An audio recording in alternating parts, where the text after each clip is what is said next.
Alive. Yeah, it says live. We have 3 more minutes to go, so we'll just try to wait a few more minutes until everyone joins us. All right. Hello, everyone. This is Melina Dervisevich, and thank you for joining us live. We actually live today on multiple streams, including YouTube, Facebook, LinkedIn, and I wanted to, explain why we're doing this. I'm a certified coach from NAHREP 10, and I wanted to talk about principle number 5 and then connect the dots to my special guests we have in the audience. Thank you so much for coming, and I'm going to read aloud the principle number 5, and then we're going to talk about it. It reads: invest at least 20% of your income in real estate and stocks because they are the best and safest way to build wealth. Investing in other businesses does not count. All right, so why we're talking about principle number 5, and then I have introduction of my two special guests, Manuel Blanco and Elena Golod. Hello there. Hello. Thanks for being here. I appreciate it. I wanted to introduce Manuel Blanco. Manuel Blanco is a financial professional with West Point Financial Group. He provides objective and customized financial strategies to help meet the goals of the clients in the most tax-efficient manner. It seems very official. Well, he's been experienced. Manuel, how long you've been doing this?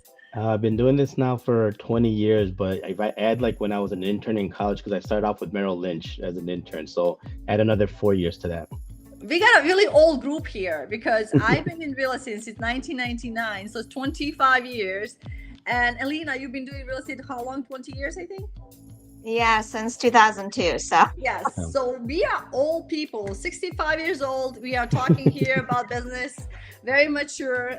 So definitely you want to tune in and hear the very important information we want to share with you today. And then Elena, I'm going to introduce Elena. Elena represents clients in residential and commercial real estate transactions in Chicago and surrounding areas, with wealth of expertise spanning over 2 decades. So like she says she's doing it 20 years already. She is dedicated to provide prioritized client care, ensuring courteous services and prompt responsible, tirelessly striving in seamless and prompt closing. So she's a really good closer. I definitely tell you that. She does most of my closings, and I'm very proud to introduce this wonderful lady. She's an attorney. And we're going to start out. Let me see if people are joining in. Let's see. Hopefully, we got stream coming through. I'm not sure, Alina, if you are able to check if we are officially on, so we can start with it. Because if you have any questions, we do have a private chat. If you are joined into the chat, you can definitely ask us questions while we're talking. We're going to be talking about principle number 5, so you can definitely put the question in there. But I'm going to start out. It might be a little boring, but it's actually very essential for your needs to learn about this. What we're going to be talking today, it's about building wealth. I'm a NAHREP 10 certified coach, and we want to talk about how to build wealth. It's NAHREP is the National Association of Hispanic Real Estate Professionals. And we're gonna just connect the dots because Manuel, I want to ask you a question actually. Yes. We were going to talk about real estate. We're going to talk about stocks because those are the best ways how to build wealth. And there's a 90% of millionaires out there that are actually investing in real estate. They believe in real estate. So I want you to differentiate what is the risks associated between real estate investments and stock market, and how you can mitigate those risks. So I was really curious about how you can explain that to me.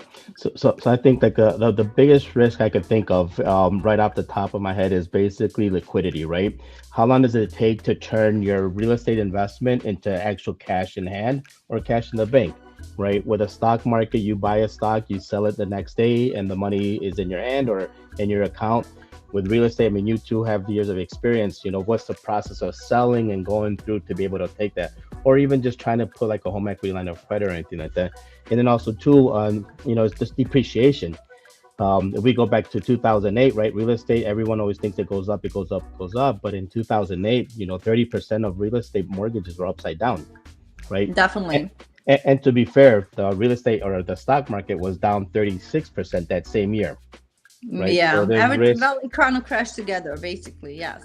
So, Hmm. what would you suggest? How would you do this protection investing in stocks? How you mitigate that?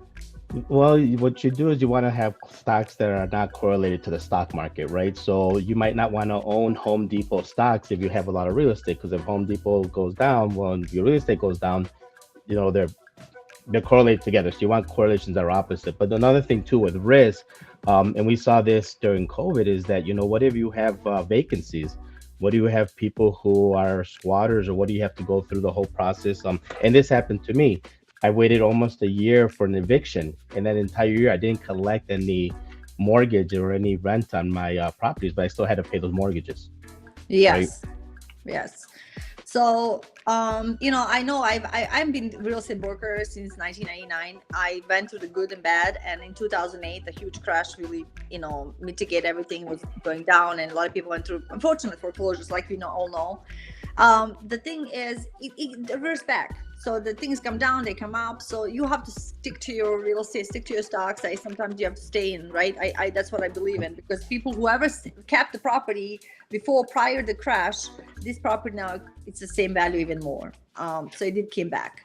And then talking back to Lena, I want to go back to Lena and connect this, because yes, Manuel just explains how investment in stocks are, really positive. But then also when you do investment in real estate, there's always risk. And when you're having the real estate investments, how do you protect yourself from those risks, like from a lawsuit or litigations or liens? Is there anything we can do to protect ourselves?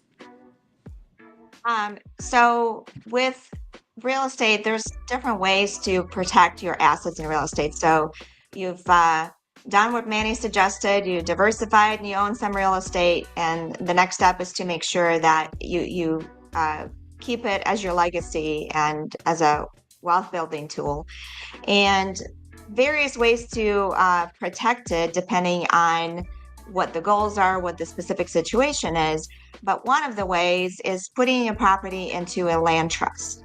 And this vehicle is specific to Illinois, where the land trust is held institutionally, which means that it's held by a company that's allowed to do that, or a bank.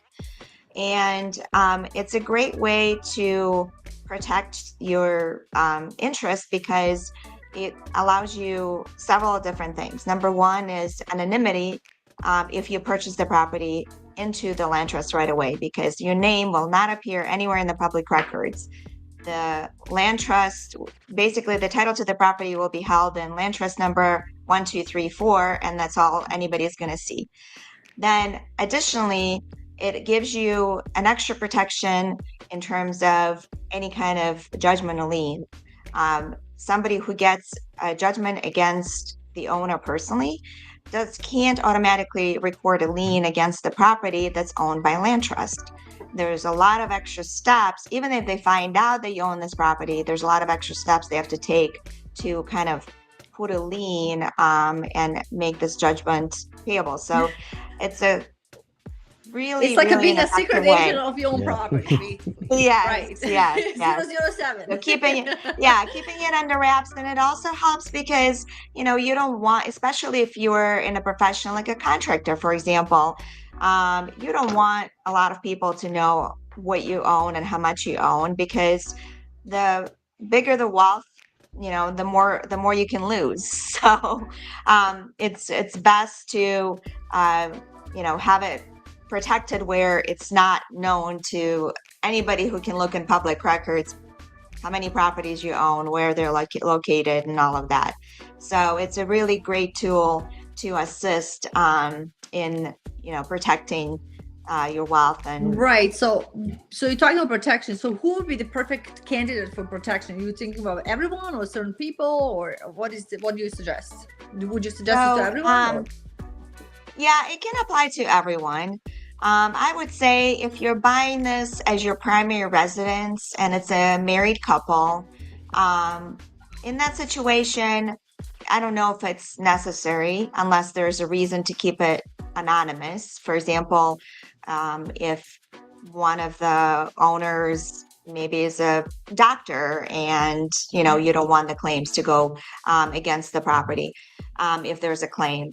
But generally speaking, if you're buying for your primary residence, I don't know if it's absolutely necessary because it is an extra expense. But Right. if you're buying an investment property, that's a reason to do that. And also, it allows you to create a mini estate plan in a way.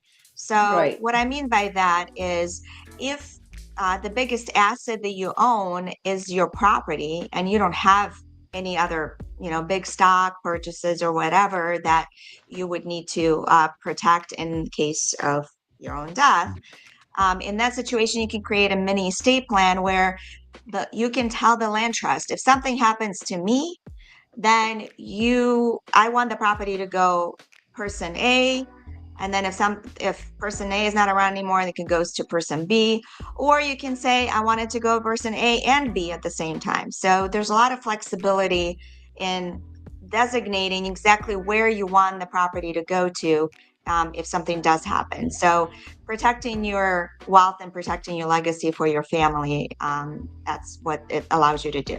And I want to if I could just mention. add one more thing to that, also too, it escapes probate, right? Yes, So when you yes. have your home in trust, you don't have to wait for 6 months to a year while you're fighting through probate court. Yeah. Or two or more. I had a situation where the contractor was a big contractor. He was doing a lot of construction throughout Chicago, dealing with a lot of people. And then you have a lot of, people, they want to see you happy.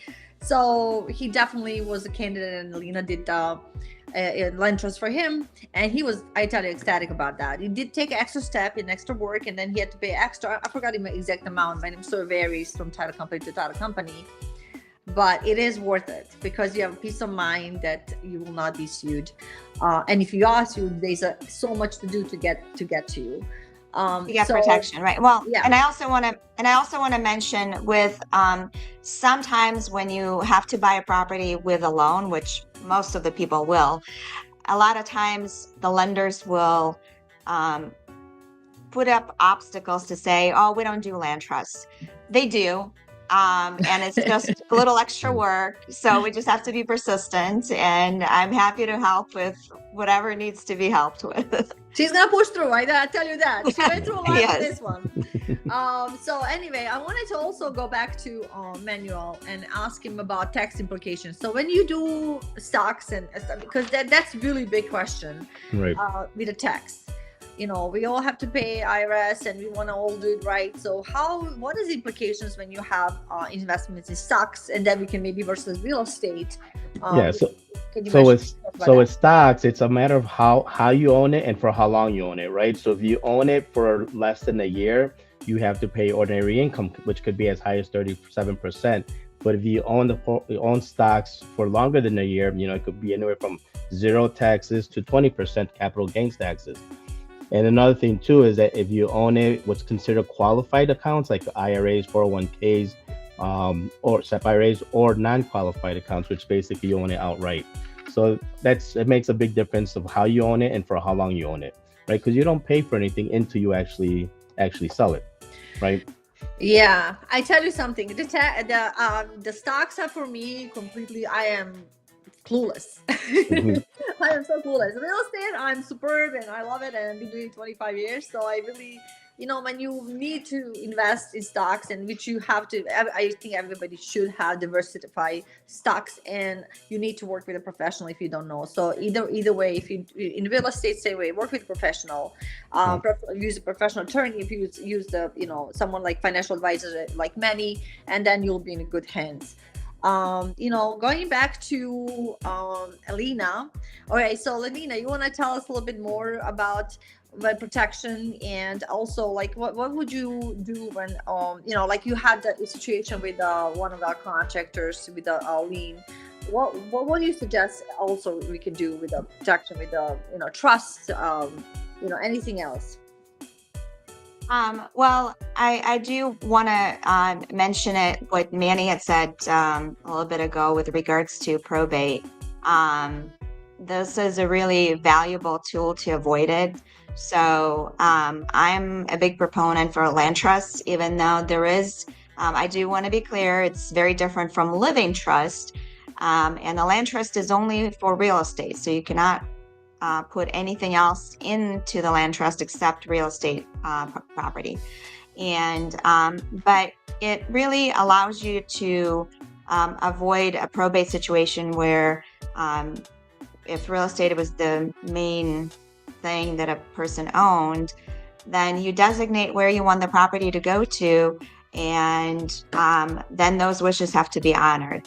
And it can be going to another person, or it can be going to a nonprofit, or like if you have a cause you want to support, that's all can be spelled out in where you want the property to go to, and they can either, maintain it for income or sell it for profit, depending on what they choose to do. But as the initial beneficiary, you can designate where and how the property is to be. Yeah, I'll tell you a little story. I had a situation. I was showing a property to a couple, and we went in, and it was a property on Sheridan Road, right in Rogers Park. And basically, the property was listed for 189, and then my client was like, "Okay, we'll just lowball 165," and we sent the offer in 165, and I was expecting the counter, and it was like going to the attorney, because it was that was probably some kind of trust, I think. Anyway, the attorney calls me back. He's like, "We accepted your offer," and I'm like, "Oh my god, the property is valuable at the price is listed." So I'm like, "Is something wrong with the property?"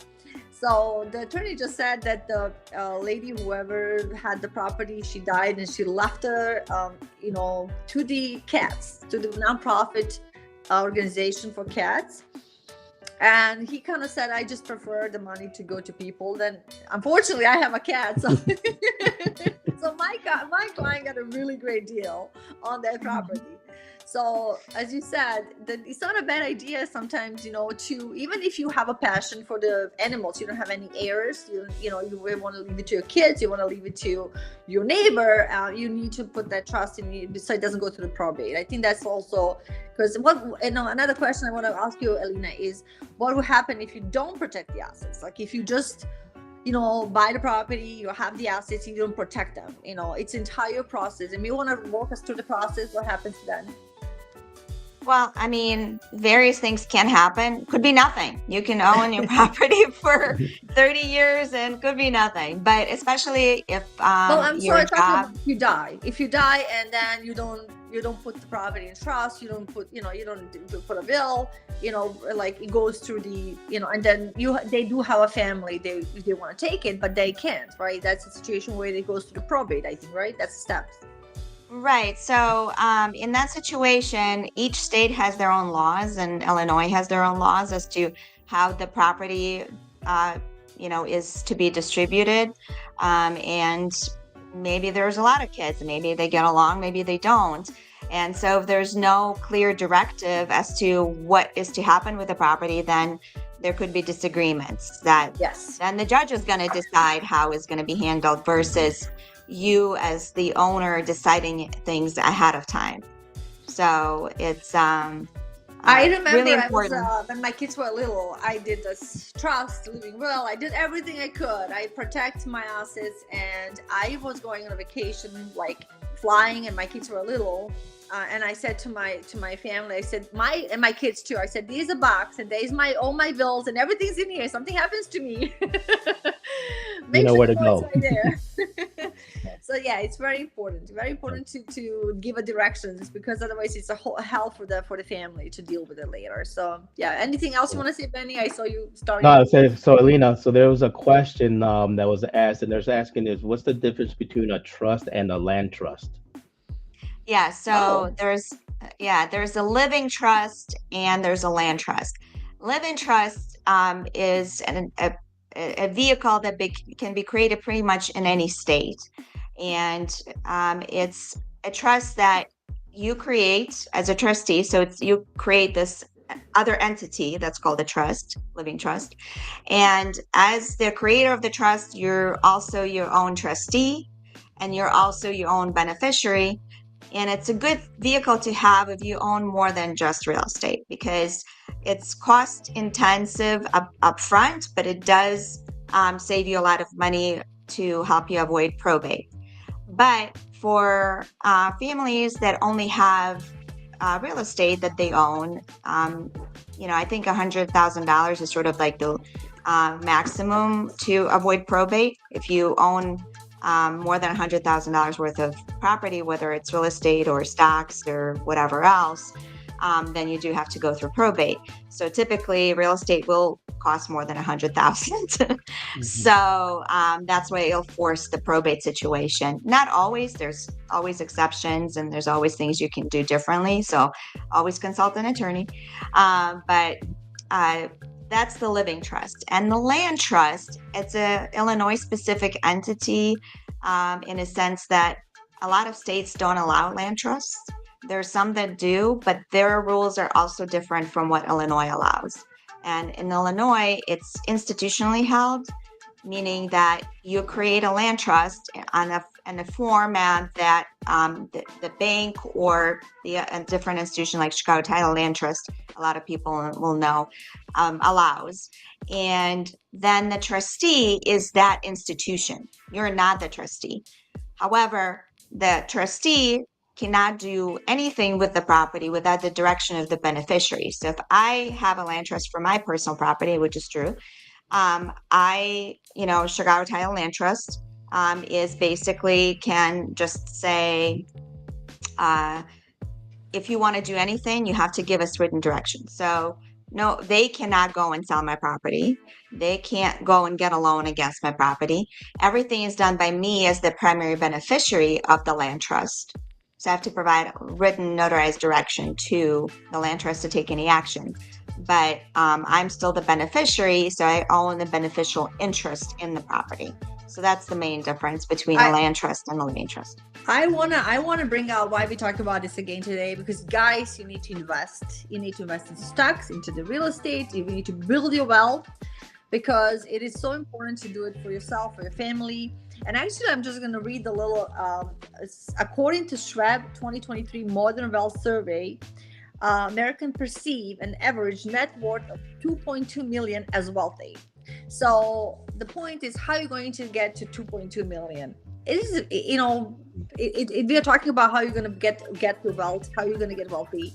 And we can help you with this. We have professionals right here talking about this. So I know it might be a little bit unknown subject, but that's why we're talking about the subject. Trust, keep your property assets protected. And then Manny, do you have any special stories or anything like you wanted to share, like the stock success story? Yeah, so one of my real estate clients, and I'll go back to 2008 when banks were basically limiting people's credits and not lending as easy money as they were before that. One of my clients, there was a loophole in the Roth IRA that allows you to take out some of your money. So sometimes people hesitate to invest because they're like, oh, well, I can't touch that money till I'm 60 years old, without knowing that, hey, you can use these vehicles, take money out. So what he was doing, that he was using his Roth IRA, taking the money out, had to put it back in 60 days without having to pay any taxes or penalties. Oh, right? And that's how he survived and how he was able. And we did this probably for like 5 years, right? Oh, you don't suggest to do it, but it is possible. Yes, yeah. It was money to find those cash deals where basically he called me up. He's like, hey, how quick can I get this money? I'm like, well, it'll be in your account in 2 days. Here we go. Good for you. That's amazing. And then, I just want to say that as I said before, 90% of the people who are millionaires, they invest in real estate. So real estate is the top, but it comes to NAHREP 10, principle number 5, invest 20% of your income that you're making always into real estate or stocks, because that's how you're going to build your wealth with the time. And any help you need, we got Alina. And what is your phone number, Alina? You can always reach me at 312-456-8007. Again, it's 312-456-8007. And Manny, the financial advisor, your phone number? 773-350-9938. And I just want to throw out there too that I'm licensed to do business in Texas, California, Arizona, New York, New Jersey, and all the 5 Midwestern states. So Amazing. Yes. Again, my name is Modena. I'm a Century 21 Dream Home Managing Broker, certified coach by NAHREP. And sorry, I have to get calls here, but I'm going to turn it off. Sorry about that. It's my other phone. A certified broker is for the NAHREP 10 for the principle number 5. We're talking about that today. And I wanted to, my phone number is 773-491-9045. And I wanted to thank you everyone for joining in today. If there was any questions that we didn't pass, you can pass them on and we can answer after the show. I also wanted to finish up with quote, don't wait to buy and wait. So that's very important because I love that. Yeah, so don't wait to buy because always is a good time to buy. It's up and down, but the real estate is going to be always get stuck there if you invest in the right way. So, give us a call if any questions. And thank you. Did you want to say anything else for the end? Thanks for having me as a guest as we talk about the NAHREP Top 10. Yes, pleasure to have you. And you, Elena. Yeah, absolutely. Thank you for having me, for letting us speak today and connect with the audience. And this was fun. Yeah, thank you. We'll do it again. We'll be there. All right. Bye now, everyone. And you will have this live on our streams. You can rewatch it again and you can ask us any questions afterwards. Have an amazing day. Thank you. Thanks for logging in. Thanks, everyone. Bye. Bye.